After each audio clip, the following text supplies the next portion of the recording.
Hi friends, welcome to our channel.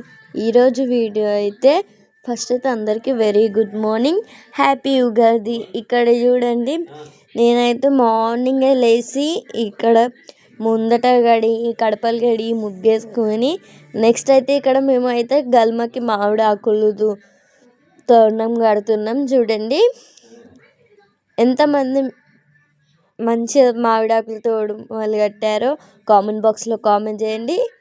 Long వీడియోనైతే end వరకు చూడండి. అట్లనే షార్ట్ వీడియో కూడా పెట్టిన ఉగాది పచ్చడిది, అది కూడా చూడండి. నెక్స్ట్ వచ్చేసి ఇక్కడనైతే మా మమ్మీ దీపం ముట్టిస్తుంది. చూడండి ఎంత మంచిగా ముట్టిస్తుందో. మా మమ్మీ అయితే దీపం మంచిగా ముట్టిస్తుంది.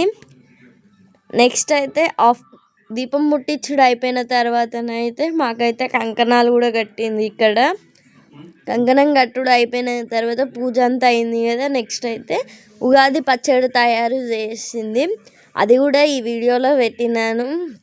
వీడియోనైతే ఎండ్ వరకు చూడండి. మనదైతే 100 సబ్స్క్రైబర్స్కి దగ్గరలో ఉన్నది. 64 నెంబర్స్ అవుతాయి. ఇక్కడనైతే ఫస్ట్ బూరెలు చేయడానికైతే మేమైతే గోధుమ పిండితోటి చేస్తాం కాబట్టి గోధుమ పిండి అయితే మంచిగా కలిపి పెడుతుంది. చపాతీ పిండి అయితే ఎలా కలుపుతామో అట్లా కలిపి పెట్టుకోవాలి. సైడ్కి పప్పు పెట్టింది.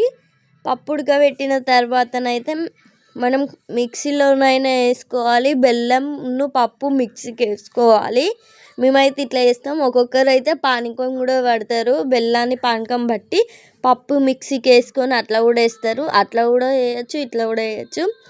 నెక్స్ట్ అయితే ఇక్కడ ఉగాది పచ్చడి కోసం అయితే ఫస్ట్ చేదు అంటే ఏప పూత, నెక్స్ట్ పులుపు కాదు వగరు అంటారు మామిడికాయనైతే.